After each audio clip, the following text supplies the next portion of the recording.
سلام دوستان عزیز، با یه آموزش دیگه از کانال امان نوری در خدمت شما دوستان عزیز هستیم.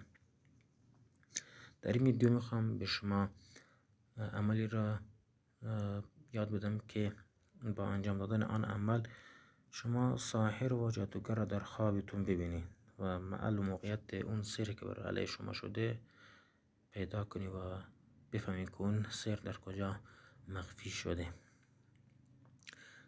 خیلی از ما خسته شدیم از اینکه بر ما اینقدر سحر و جادو میشه و دیگه نمیدونیم که چیکار کنیم و ناامید میشیم. نباید ناامید بشیم، چون که با ناامیدی ساحر خوشحالتر میشه که این آدم من سحر و جادو کردم. ناامیدی اصلا معنی نداره تو زندگی. خب این عمل که من میخوام شما بگم خیلی آسان و مجرب هستش و خیلی از این عمل جواب گرفتن.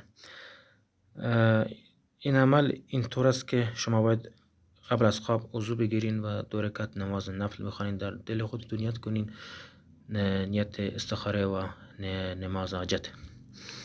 2 رکعت نماز نفل که خواندین به سر خودتون بشینین و دعا کنید. 70 بار درود تنجینا را بخوانید. بعد از آن دعا کنید و بگو خدایا جادویی که بر من شده به من منظر نشان بده و جادوگر و سایرم به من نشان بده و با خدا وعده کنید که اگر جادوگر را در خواب دیدین با او کار نداشته باشیم و به کسی هم نگویم. این عمل رو باید 3 تا 7 شب انجام بدیم. به خاطر این میگم با جادوگر کار نداشتن، چون که انواع اقسام طلسمات جادوی دیگه بر شما انجام میده و وضعیت رو بدتر و خطرناکتر میکنه.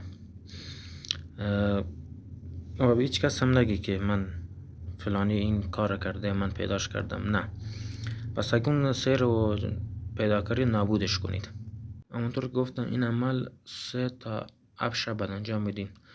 بعضی همون شب اول هم میتونن ببینن ساحر و جادوگر که موقعیت سحر رو ببینن.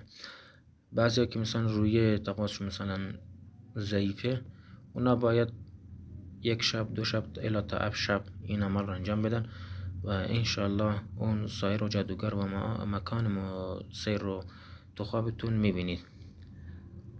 امیدوارم از این آموزش خوشتون اومده باشه. الله متعال همه شما را از سحر و جادو و شیاطین حفاظت بفرماید.